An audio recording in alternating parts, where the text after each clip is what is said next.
of Sport, Arts and Culture. The event is set to tee off in March of 2026 at Steyn City in Johannesburg. Channel Africa's economics reporter, Innocent Samosa, has more.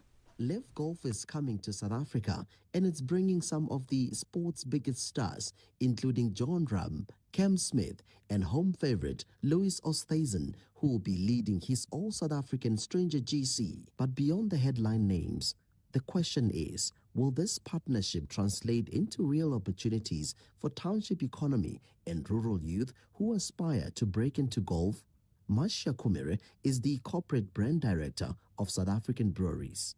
So let me start with what the size of events like this do. So there's a lot of people in the value chain. Yeah. So you're going to have food vendors. You're going to have people that are going to build the infrastructure that needs to be built. Yeah. You're going to have people that are going to make the clothing, if there's clothing, banners, etc. So there's a lot of people that come together to make an event of this magnitude possible. And it's always better to source locally. So, because number one, it's more efficient and more effective. And so, what that will do by having this event that will have all these people coming from all over the world, it also increases our tourism, and that means that the hotels, Airbnbs, all of these tourist accommodations will benefit from that. But what economic return does SAB expect from investing in a sport that is traditionally seen as elite? Vaughan Cruiser serves as the Vice President of Marketing for South African Breweries.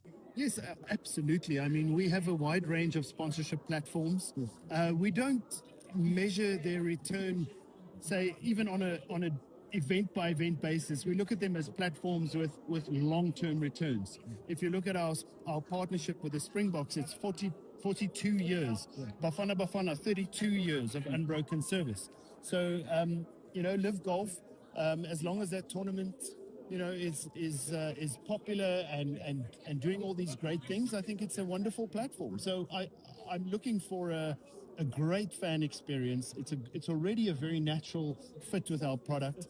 Sport Minister Gayton McKenzie says his department is boosting financial literacy programs to help athletes and creatives secure their long-term financial futures beyond their short careers. Financial literacy is very important for creatives. What I have done as a department, we are now about to bring what you call a sports house, because some of them don't have offices. We are putting them in one building, paid for by government. We are also getting them hospital care. We're also getting them funeral cover. The minister praised corporate South Africa for investing in sports and culture as key drivers of economic growth. Well, I must tell you, everybody complains about corporates are not supporting. That's a lie. Corporates are very supportive of the events. Since I've been a minister, I'm telling you, I've never knocked at the door of a corporate and he said no. I tell you, corporate South Africa, people expect corporate South Africa to give them money, but they don't account for the money. For Channel Africa News, I'm Innocent Samosa in Johannesburg. African enterprise meets global opportunity. Africa in business on Channel Africa. Now, for our weekly business roundup this afternoon, we're joined as per usual by Victor Kgomoeswana, author of Africa is Open for Business and Africa Bounces Back. Victor is also the Executive Director for Marketing and Communication at the University of Limpopo. A very cold and wet Friday afternoon to you, Victor. Welcome. Welcome, but we warm it up with the business stories from the continent, don't we? We certainly do. Let's get straight into it, looking at West African Resources WAF. They say that they've submitted an alternative proposal to Burkina Faso, and this in response to their request for more shares in Kiaka. Talk to us about that. Yeah. An Australian company, Western, they did very well, unlike Barrick Gold, which in Mali ended up having 3 tons of gold seized by the government because they didn't want to give them a stake in the business. So what has been happening in general, mostly West African countries, the French-speaking that have Mali, Burkina Faso, and Niger, they have been demanding a larger free carry. In other words, the share of the businesses that are operating, they're owned by the government. And Senegal, I think, is coming on board now. They initially were getting 10% free carry. This is the free shareholding that they get. Then they moved it about 3-6 months ago to 15%. Now they were wanting to move it to 35%. But what I like is about this West African company is not saying no to the government of Burkina Faso. It's saying, why don't we open or reopen the mothballed mines that have not been functioning, and then create other new mines so that you can get a stake there as well. You still get the same financial benefit. And the reason they're doing it, Tammy, is if you get 35% of a company, most special resolutions in business require 75% majority. Now, if you have 35% of any company's shareholding, you can stall the management of it because most decisions are going to have to get approval from you. That's the bottom line that West African is saying. Let's rather give you 15% of more mines rather than give you 35% because they know the implications. Running a business when you're the 35% shareholder that's not involved in the business can be very difficult. They're targeting Burkina Faso to produce 500,000 ounces of gold by 2030 from the current 360,000 that they are producing per annum. Not Burkina Faso, rather, the West African mining company. Now, let's move on a bit to the $100 billion credit shortfall that the African continent is experiencing, specifically for small and medium enterprises. Talk to us about the impact of this. Yeah, so the African Development Bank assessed the development of Africa, and they said one of the things that are holding back the development is the lack of finance, credit finance, in other words, business credit for SMEs. And they said there's about $100 billion shortfall. And a study by a company called Brighter and Lateral, I think, which also is called Banking on Innovation, has been observing that whereas 5 to 10 years ago, we were talking of fintech companies as disruptors. Companies in South Africa like Yoko, companies like M-Pesa, which are sometimes initiatives of bigger corporations. People have been seeing them as disruptors of the banking sector or the finance sector. Now, there's collaboration, more and more collaboration between the Citibank, which is a multinational, and Visa, another multinational, and a company called Cellular. And then there is another bank, Misre of Egypt, that is collaborating with smaller startups. And I'm sure in South Africa, you know, is it iCoca or eCoca that got acquired by Nedbank? So companies that have been seen as disruptors, the fintech companies, are now collaborating more than being seen as disruptors. And part of this is that they are beginning to be collaborators, joining other big banks rather than continue to compete with them. So they're just saying the secret is collaboration and cooperation rather than one being seen as the enemy of the other. Now, Africa is to receive over €2 billion from European Investment Bank for renewable energy projects. Could you talk to us about that and exactly where that emanates from, and are there any specifics? Oh, no, African leaders have been busy, haven't they? Not long. I mean, you were there at the weekend, Tammy, covering the G20 summit, and President Ramaphosa left for Luanda immediately for the European Union, Africa Union summit, and that's where the $2.3 billion deal was signed. The European Bank is doing this to fund green energy projects, solar energy, wind energy, hydro energy in countries like Cameroon, Ghana, Congo Brazzaville, that is Cote d'Ivoire, Lesotho, Mozambique, I think Madagascar is in there as well. They are trying to, this just energy transition that everybody's talking about, the money that's required is not coming from Africa most of the time, because most companies in Europe are having to already earn carbon credits by getting involved in other countries to reduce the carbon footprint. So this is where it's coming. It's expected that 38 million jobs, green jobs that is, could be created by 2030 from this. Right. Now, looking at Nestle, the Nigerian part of Nestle, talk to us about the allegations that they're adding sugar to their baby food products. I mean, that's been quite a stir. Yeah, so it's a report, it's a claim that they are not controlling the level of sugar, carbohydrates that they are putting into baby food or baby feed like Cerelac. So, Tommy, if you look at the United Nations, particularly the World Health Organization, has something called the Codex Standards, and they come from the Commission, Codex Alimentarius Commission, that was founded to limit the maximum number of grams of carbohydrates per 100 grams of whatever. So when you look at the part that we don't like to read on food packaging. So when you do baby feeds, there are maximum levels, whether it's formula, whether it's Cerelac or something. There are very strict regulations as to how much, especially carbohydrates, can go into this. So the allegations that Nestle is observing these standards in Europe, but a study allegedly inspected about 20 African countries and found that 90% of the tested Cerelac product, which is a Nestle product, is not compliant with the limits on carbohydrates per whatever limit of the 100 kilojoule of the substance. So they are accusing it of double standards. They are saying when you're in Europe and you're manufacturing there, remember Nestle is a European company. When you're in Europe, you comply with all the sugar and nutritional requirements. In Africa, you are not. But Toju Egbe, who's the spokesperson or corporate affairs spokesperson for Nestle, saying the people are confusing what naturally existent or naturally occurrent sugars in these cereal products and what they're adding to it. So it's going to be a long discussion. But as you know, HELA, which is one of the NGOs that are trying to force companies to disclose more, will be asking questions of Nestle at the moment. It sounds like a laboratory test here is what will solve this problem.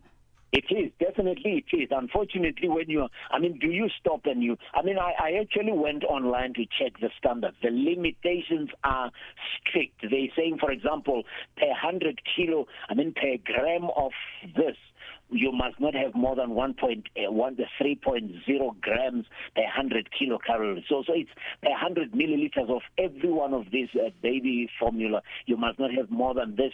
Proteins, they do that for lipids, they do that for enzymes. And so it's a very strict laboratory test that they must. Unfortunately, when people go and buy products from the shelf, they test them, then they come up with a report. It's too late for Nestle to challenge this. But I'm sure they will have to be given a chance to prove that what they're saying is true, that they are not playing double standards when they're in Europe, applying standards to Europe that are not as adhered to on the African continent. Victor Khumswana, thank you. Always a pleasure as we highlight some of the top leading business stories on the African continent. You have yourself a great weekend ahead. You too, thanks. Bye-bye. Thank you. That's Victor Khumswana, author of Africa is Open for Business and Africa Bounces Back. Victor is also the Executive Director for Marketing and Communication at the University of Limpopo. Are you fluent in French, Chinyanja, Portuguese, and Kiswahili? Are you passionate about radio? And are you looking to work in South Africa? Do you have papers that qualify you to work in South Africa? In that case, we might have an opportunity for you to work for Channel Africa. Send us your CV and demo at newsroom@channelafrica.co.za. Remember, if you don't hear from us within 14 days, it means you have not made it or you have not been selected. Channel Africa, the African perspective. From markets to innovation. From markets to innovation. Africa in Business with Tami Ngubeni covers it all. With Africa's future in focus. Channel Africa, the African perspective. Mix Vibration sur Channel Africa. Qu'est-ce qui vous a amené à dire ça? Est-ce que vous avez observé un certain nombre d'événements dans la vie? Est-ce que c'était par rapport à une expérience? Est-ce que vous avez rencontré des choses qui vous ont dit il faut de la patience, comme ça les choses vont venir au bon moment et le bon Dieu pourra peut-être me visiter? Oui, c'était justement un conseil que le Seigneur m'a fait inspirer pour donner à son peuple, parce qu'il y a la plupart des gens, pendant que Dieu bénit les autres, ils pensent que Dieu les a oubliés, et pendant que Dieu ouvre pour les autres, ils pensent que peut-être Dieu n'a pas pu écouter leurs prières. Alors, ce n'est pas le cas. Alors, Dieu bénit tout un chacun de nous avec son temps. Donc, le temps de Dieu est toujours le meilleur dans la vie de tout un chacun de nous. Mix Vibration, tous les dimanches de 18h à 19h, temps universel. Stay ahead with Africa in Business, where Tami Ngubeni unpacks your go-to source for Africa's economic trends and development. It is exactly 24 minutes after 4 p.m. Central African time. Now, during a visit to Kenya by the Export-Import Bank of China, led by the bank's chairperson Shen Huai. President William Ruto indicated that his government will continue to deepen cooperation with China in a spirit of partnership and shared progress. Ruto says the growing presence of Chinese enterprises in the country reflects their confidence in the country's stability, as well as their readiness to expand investments. Meanwhile, Kenya and two Chinese state firms launched the construction of a $1.5 billion highway expansion, marking Beijing's return to major infrastructure development in the East African economy. This is after years of hiatus. For more on this, we joined on the line by Peter Wakaba, business news editor in Nairobi and an economic commentator. A very good afternoon to you. Welcome to Africa in Business. Thank you very much. Good afternoon. So perhaps let's start with an understanding of what the primary purpose of the China Exim Bank's visit to Kenya was, and if maybe the visit is part of a broader diplomatic or economic mission in that region. Welcome. Yeah, so essentially this visit is key because the Chinese government has been working to knit the Silk Road around a financial system. So a new system to essentially get countries to move away from dollar financing of projects and loans and to start working with alternative mechanisms that will essentially start a new trend of global financing away from the Bretton Woods. South Africa has been a part of that. Kenya and other countries under the framework of the G20 and then the and other nations and essentially the BRICS, so that we then start to find an alternative to dollars. In this particular case, the Chinese Exim Bank has signed a $185 million US concession loan agreement to finance an integrated transport modernization system that is supposed to work across the entire country of Kenya and possibly even in the hinterland if this goes successfully. Now, you will remember that recently Kenya started to work towards converting some of the loans that have been denominated in dollars into Chinese yuan or renminbi, and this is just one further step in this direction. Now, this project is expected to manage traffic.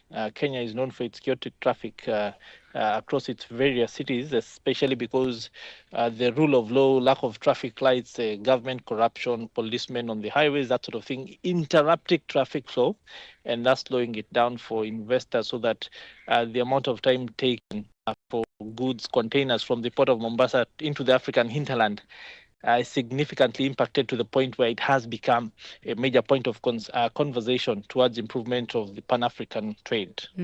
Now, we did see Kenya signing a $185 million concessional loan agreement with China Exim Bank in order to finance the ITS project.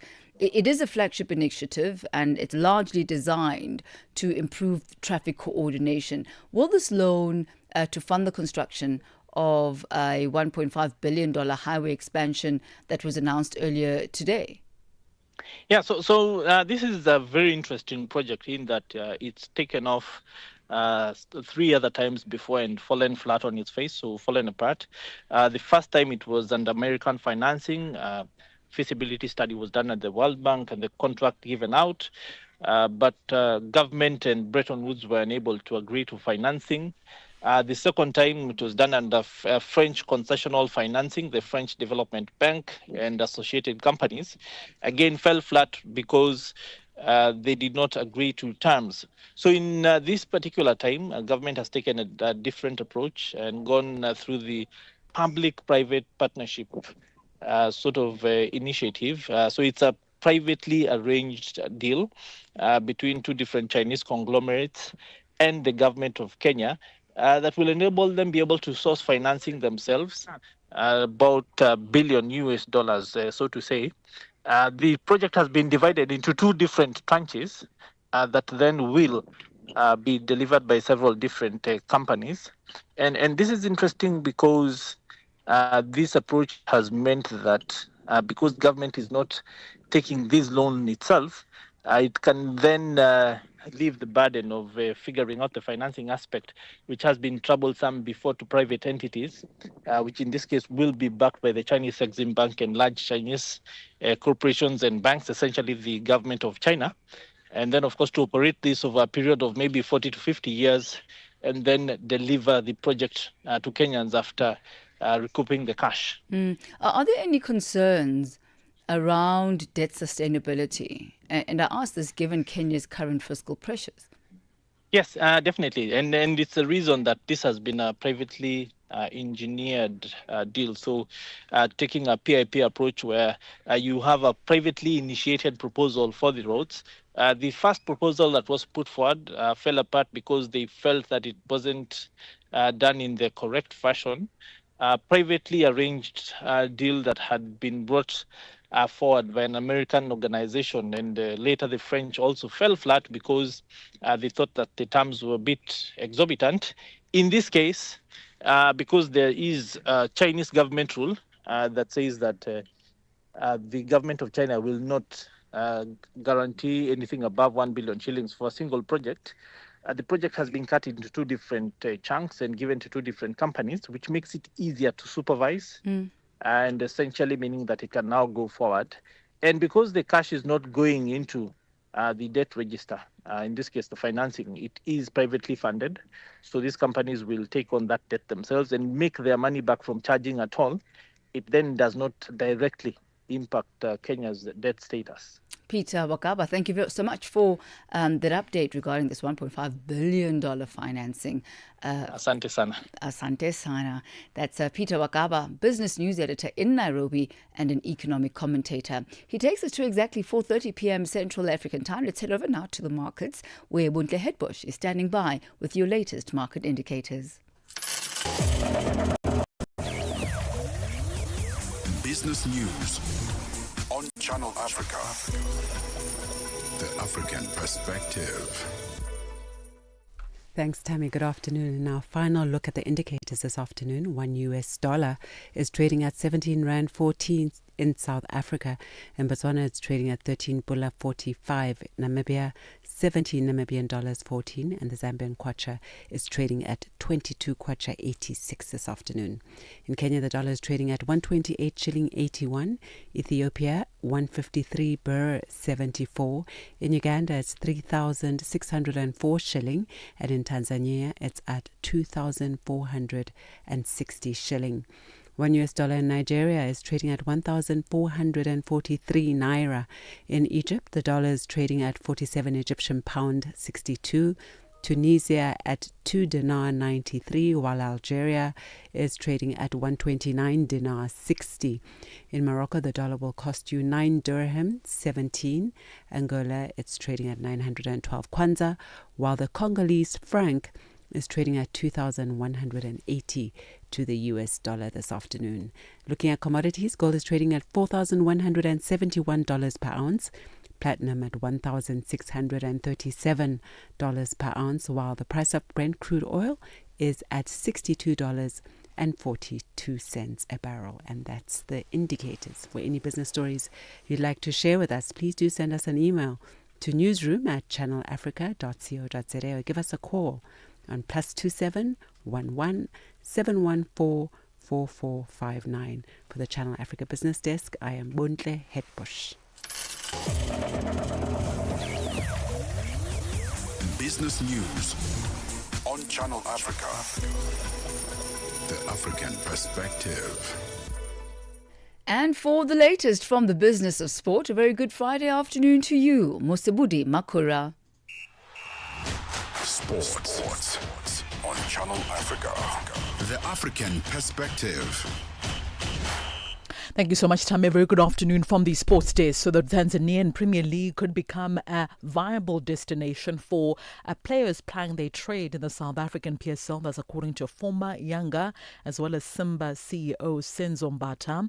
Mamelodi Sundowns have already paved the way with Rashin Derek joining Simba on loan, and Neo Maema also making what appears to be a permanent move. Speaking to the South African Football Journalist Associations this week, Mbata said he believes Tanzania's two biggest clubs are well equipped to compete financially and attract more South African talent. In Tanzania, there's like 4 or 5 clubs that are at the level of paying players well. By saying well is like being able to pay a player a salary that will allow them to move out of their country to Tanzania. And you'll see that these big 4 clubs, majority of their players are players from outside. I mean, Yanga, for instance, they've got about 10 to 12 players that are outside, that are from outside. When I was there at the time, I think they still keeping the same number because of the regulations as well. So, the pay is good, to be honest with you.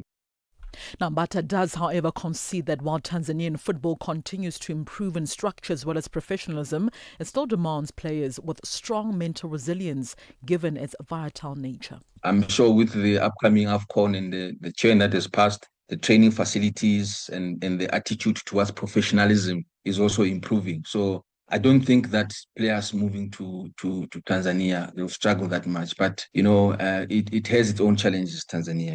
It can be good to you. I think it's a good thing to see our players even considering those markets, the East African market. But I'm not too sure if too many would want to go there. I mean, I would assume even the deal of Miami, if it is a loan deal, there must have been a serious consideration in terms of how much money will Simba pay vis-a-vis what Sundowns was willing to let the player go at.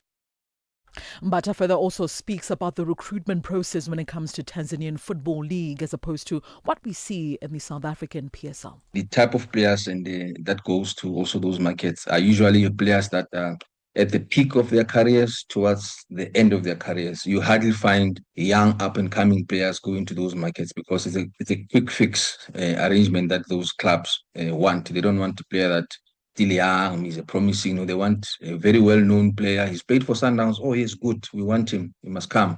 So even the type of players go there are those types that are at their peak towards the end of their career. They will normally stay 2, 3, 4 years, depending on how well they were received in Tanzania.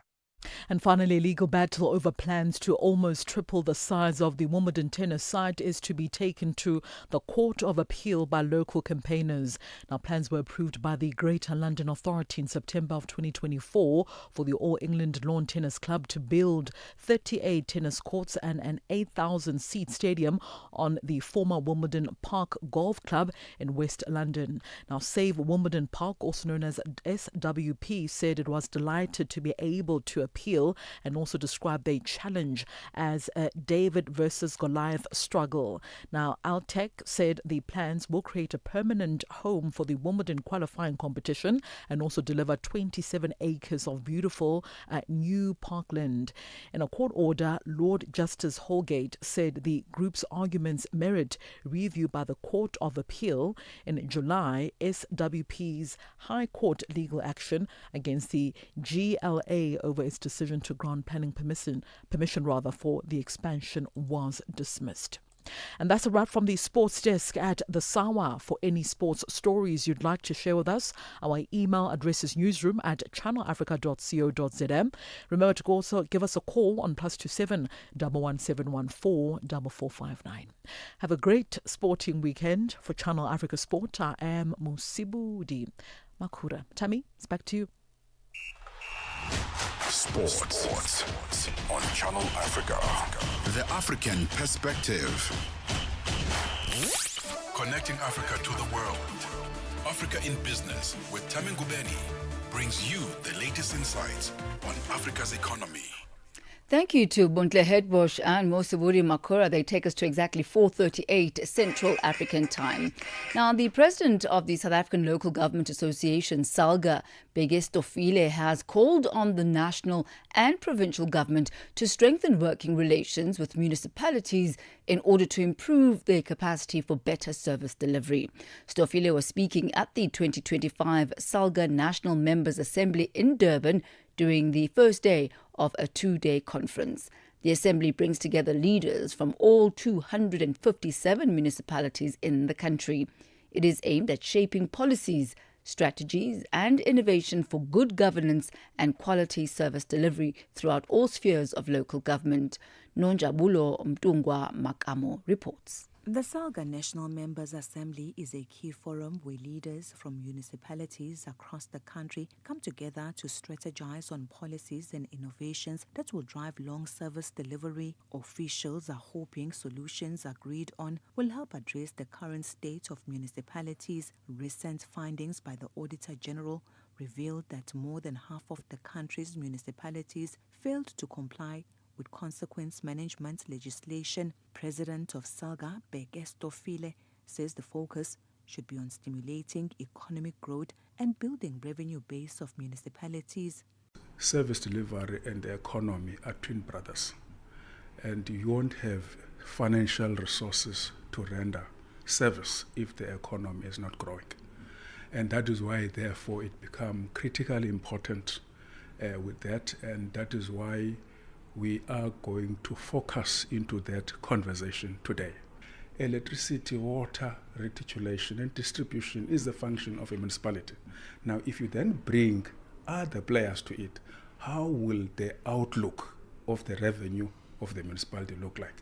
Deputy Minister for Cooperative Governance and Traditional Affairs, Dr. Dixon Masemola, highlighted that financial misconduct and non-compliance are a concern.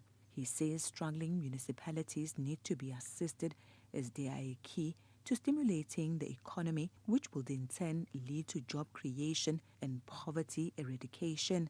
South Africans are looking forward to get better quality services in as much as these cooperative systems of government. But all said and done, our efforts is to basically impact the economy in a much more positive way so that there is growth and development, and this economy give our people jobs and opportunities, and therefore municipalities are well located because they are the actual agents on the ground to facilitate the realization of the nationally articulated objectives. Addressing the Assembly, KwaZulu-Natal Premier Tamintuli, who is also a former provincial Salga chairperson, says the provincial government is stepping in to help build capacity for effective running of municipalities. In our view, in KwaZulu-Natal, the issue of the performance of municipalities when it comes to AG's findings, there is a slight improvement. As you see, the number of the clean audits improving or rather increasing slightly, the unqualified audits also being stable or rather increasing slightly, and we hope to improve more by zooming in our support as the federal government through the Department of Finance, COGTA and Public Works. I think AG is always concerned with the issue of mismanagement, the issue of capacity. Hence, capacity building is our belief that if we can prioritize the capacity building in local government, that will really help municipalities. President Paul Mashadile is expected to deliver the closing address. Nonjabulo Mtungo Makamu, SABC News, Durban. Africa in Business on Channel Africa. And the Tshwane Economic Development Agency, TEDA, says as an arm of the City of Tshwane's economic development strategy, it has placed innovation at the heart of its new economic transformation drive, aiming to reshape the capital city's economy into one that is inclusive, resilient and globally competitive. TEDA says it has taken an approach of combining smart investment attraction with support for small and township-based businesses, as well as fostering collaboration across government, industry and academia. For more on this, we joined on the line by the CEO of the Tshwane Economic Development Agency, Dr. Lardo Standard. A very good afternoon to you, Doctor. Welcome to Africa in Business. Thank you very much, and a very good afternoon to you as well, Tommy, and your listeners. So could you take us through, Doctor, how TEDA is using innovation to drive the economic transformation? Well, firstly, we have to realize that TEDA is a municipal entity, so we're certainly not doing things by ourselves. We are backed by the City of Tshwane, and I think it's important for listeners to understand that even before the very recent Johannesburg declaration of the G20, the City of Tshwane has approved a Tshwane economic revitalization strategy that sets out clearly which sectors are important for the city, what are the city's initiatives in supporting these sectors, and how the city wishes to drive economic growth to up to 3.9%. by really focusing on how we attract investments into the city of Tshwane and creating jobs through that. TIDA is also very mindful of our ecosystem of stakeholders and partners, where we've entered into multiple MOUs across our academic space, our other innovation partners, our finance sector, other government partners across all three spheres of government, where we really are trying to unlock the embedded knowledge and the innovation or pockets of innovation within those ecosystem partners to drive the work that we do, to essentially inform how we do things differently. Quite recently, last week, we participated and collaborated with UNISA in hosting the Innovation Challenge, for instance, where they've reached out to innovators, gave them specific criteria, and where we participated in what are those constraints at local government level that stifles innovation, and how do we then lobby together and become advocates for changing the policy space, but also not forgetting that, these innovators, we need to support them on the ground. We need to understand their businesses, understand them as individuals, because that's really important, understanding your customer. Because quite often we think we know our customers, especially at local government, and we tend to treat all our customers the same. But one of the most important innovations is for us to realize that people are different, and knowing people and what makes them tick allows us to also be innovative in the way in which we service them. One of the things that you've mentioned is that the agency views cities as well as their development agencies as being central in unlocking legislation for innovation and the commercialization of innovation, and in turn attracting investment. Talk to us through this. How does it do this?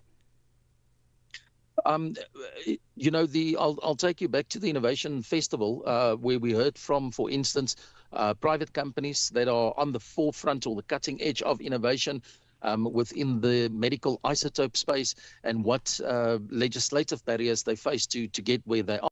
We've also heard from smaller innovators really just trying to get to the right department to assist them either with a regulatory issue where they have to get permissions or obtain approvals before they can commence or before they can open their facilities, even if it's a backyard garage, to be able to actually innovate.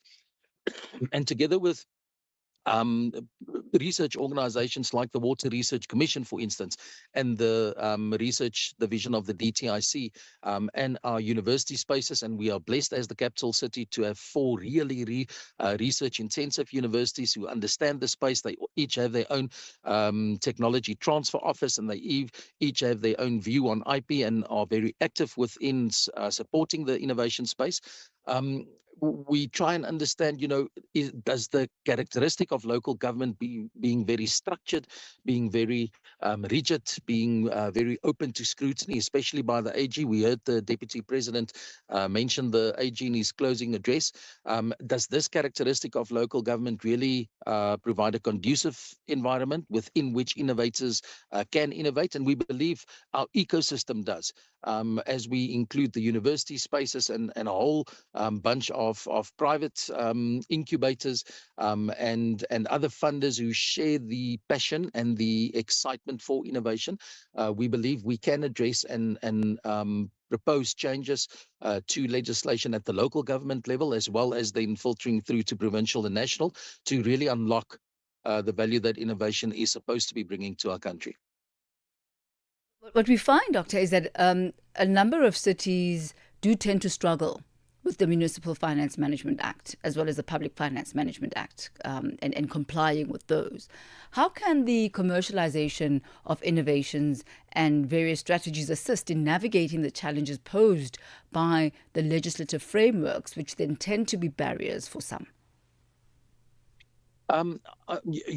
We've had many discussions in my 10 years in local government. We've had many discussions with various officials, with various stakeholders, including National Treasury, including the AG's office, including other role players. And it really is for us to understand what we are meant to achieve. So the MFMA is a really powerful piece of legislation that also tries to protect a citizenry from abuse by government, especially related to its tax monies, and also drive home this value for money principle that's constitutionally enshrined. But it's quite often also a gap from local government that we do not communicate adequately to our communities and our stakeholders what it is that we are trying to achieve.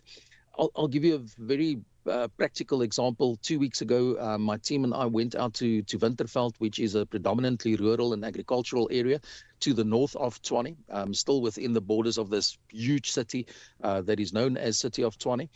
And to those some subsistence farmers, but some emerging commercial farmers, they are constrained by really simple stuff like load shedding, but not load shedding, load reduction, and not only load reduction, but the impact that the theft and vandalism of municipal infrastructure has on their businesses, to the extent that a lot of them go out of business. And for us as a economic development agency and as a city to respond to that, we are then tasked through the MFMA to embark on such a lengthy and cumbersome process to assist that specific individual. One of the things, for instance, the AG typically asks us, how did you identify this specific SMME that you want to assist?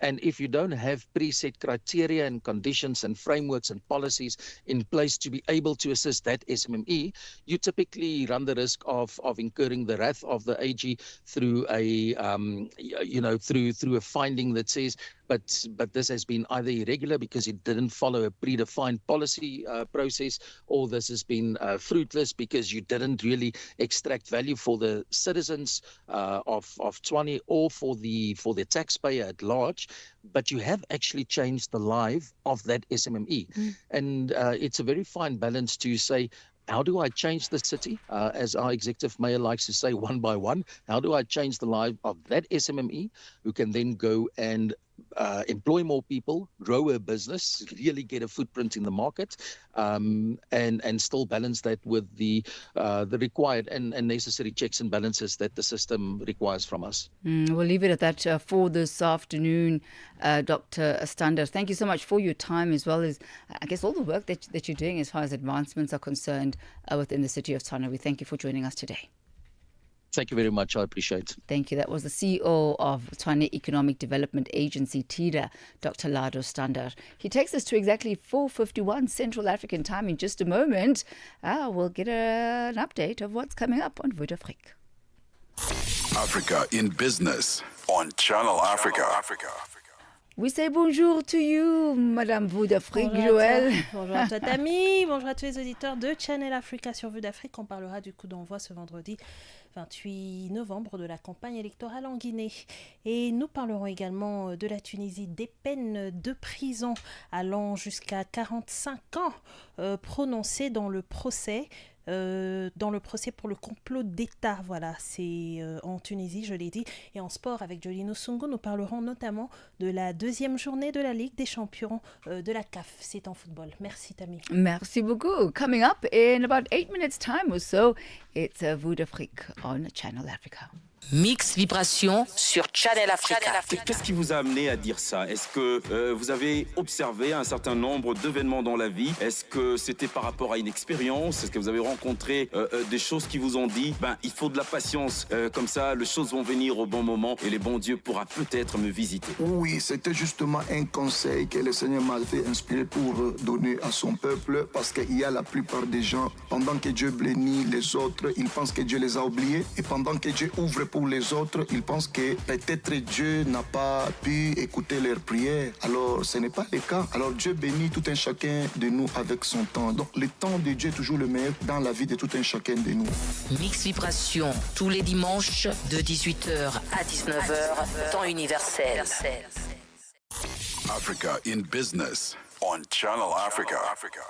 It is exactly 4:53 as we turn our sights on to Ghana, where the economy continues to show signs of strengthening as the Bank of Ghana on Wednesday cut its policy rate by 350 basis points, bringing it down to 18%. The move marks one of the largest single reductions in recent years, made possible by rapidly falling inflation, improved reserves and a stabilizing currency. Dimakatso Leshuru has the details. Inflation has dropped from 23.5% in January to 8%, its lowest level since July 2021. The bank attributes this to tight monetary policy, fiscal consolidation, and better food supply. But with inflation now within the target band, the focus has shifted to lowering lending rates to grow private sector activity. Governor Johnson Asiyama reaffirmed a commitment to driving lending rates lower. I am on record to have said that by the end of my tenure, I would want to see lending rates at 10%. I've said it, I still stand by it. We are doing everything we can to make sure we achieve that by the end of our tenure. If you look at the data, you are looking at a movement from around 32% down to 21% currently. The banks have what they call the reference rate, the general reference rate. Some of them are even lending below that currently. And gradually, as interest on T-bills and others continue to trend down, banks will have no choice than to do aggressive lending. With growth gaining momentum and confidence surveys improving, the bank expects economic activity to continue strengthening, but risks remain, particularly Ghana's vulnerability to swings in global commodity prices. Asiyama told the media at a press briefing that as a commodity exporting country, external shocks can quickly spill over into the domestic economy. We are basically another commodity exporting country. Remember, what do we export? 3 items: oil, cocoa, gold. And most of it we export as primary products. When you are a country like that, you are always exposed to external shocks. If the US dollar strengthens for any reason, and if anything happens there that has nothing to do with Ghana, and the dollar strengthens, that would have, a very significant impact on us down here. And so my worry is that we tackle some of these, call them vulnerabilities. We are doing our part by building adequate reserves. That's one of the things you can do. But I would want to see more of structural, programs. And I see some of that in the budget, which is very good. Can we do more and more processing, right? More value addition, to the items that we export. This push towards structural transformation includes greater refining of gold, more domestic processing of oil, and exploring cocoa processing outside Ghana to capture more global value.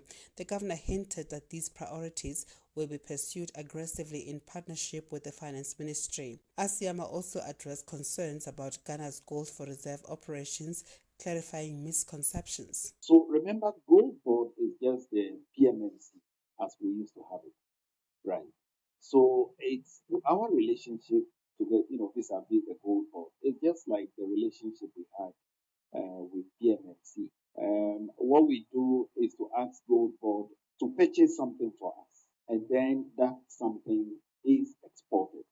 When it's exported, we receive the US dollar. So it's not as though we are funding them. It is a service they are producing for us. And come to think of it, we take money from the commercial banks, right? From the commercial banks. And that is exactly what we pass on to the Gold Board, which they use to, acquire the Dory gold. It is exported. We take custody of the FX, and then the same FX is intermediated. So it is not as some people are putting it. In any case, remember we are under the fund program. We are still under the fund program. The zero financing condition we are holding, very, very strictly. There's been no violations. If there was any violation, the IMF would have raised, concerns immediately. So we are not funding the Gold Board. They are, providing a service for us. And I'm sure that explains the question. As reserves strengthen, now covering nearly 5 months of imports, the bank hopes to maintain stability against potential shocks, such as commodity price swings, US dollar strengthening, or unexpected capital flow reversals. For Channel Africa News in Johannesburg, I'm Dimakatso Leshuru. And it's on that note, Africa, that we wrap up business for this week. This has been your Friday edition of Africa in Business on Channel Africa. I'm Tami Ngubeni, and on behalf of the entire team, you have yourself a splendid day further as we hand you over now to the French desk with VuesdAfrique.